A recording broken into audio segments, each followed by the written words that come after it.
ગુજરાતી ભાષામાં સે તાજા સમાચાર, દૈનિક અપડેટ્સ, હાલની ઘટનાઓ. હમણાં જ સબસ્ક્રાઇબ કરો અને નવા સમાચાર પામો.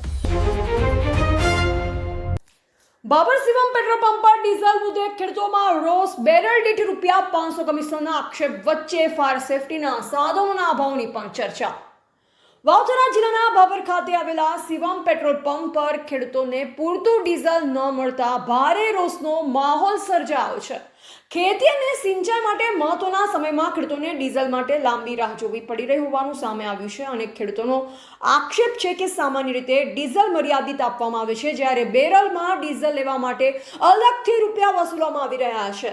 ખેડૂતોમાં ચર્ચા છે કે બેરલ દીઠ અંદાજે ₹500 સુધીનું કમિશન લેવામાં આવી રહ્યું છે.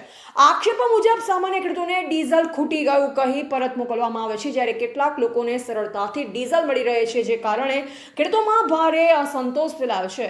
ખેડૂતોનું કહેવું છે કે હાલ ખેતી કામ માટે ટ્રેક્ટર, પંપ સેટ અને અન્ય સાધનો ચલાવવા ડીઝલ અત્યંત જરૂરી છે, પરંતુ સમયસર ડીઝલ ન મળતા ખેતી કામગીરી પર સીધી જ અસર પડી રહી છે. કેટલાક ખેડૂતો દૂર દૂરથી ડીઝલ લેવા આવ્યા હોવાના છતાં ખાલી હાથે પરત ફરતા હોવાનો દાવો કરી રહ્યા છે.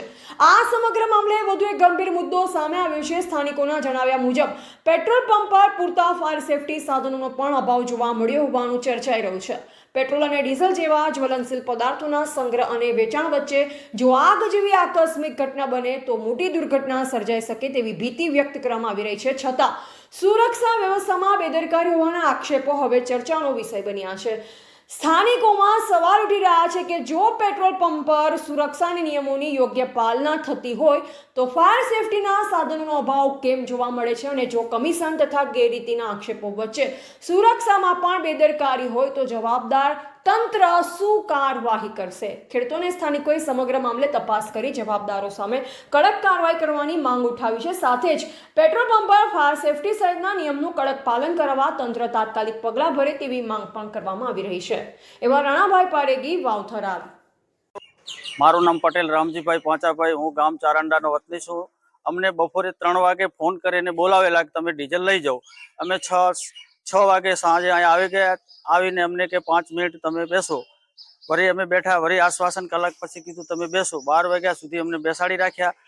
12 વાગ્યા પછી એમના જે સગાવાલા હતા એમને સગાવાલા કરી એમને ડીઝલ બધું વેચી આપેલું છે અને અમને કોઈ ₹1 ડીઝલ આપેલું નથી. અને ડીઝલ જેને આપતા હતા એમને ડીઝલ એક બેરલ સાથે ₹500 કમિશન લઈ અને એમને આપેલું છે. એ અમારી પાસે બધું પ્રૂફ છે.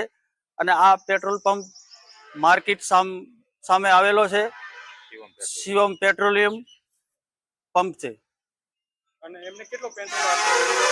એમને 15,000 નું પેટ્રોલ આપેલું અને 15,000 ને ₹500 કેશ લીધેલા.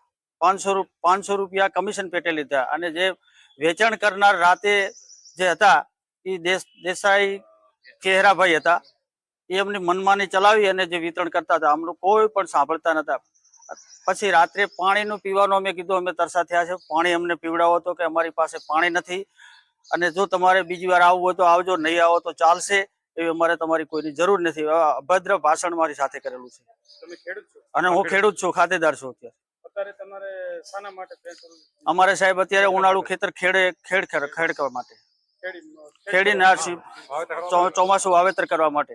કેટલી જમીન તમારી? મારે અત્યારે 25 વીઘા મારે જમીન છે. મારા ખેતરમાં પલાવું ગાડતા અત્યારે એર આવેલો છે. ખેતરની વચ્ચે ટ્રેક્ટર પડેલું છે. આપ જોવું હોય તો સ્થળ ઉપર આવીને જોઈ શકો છો.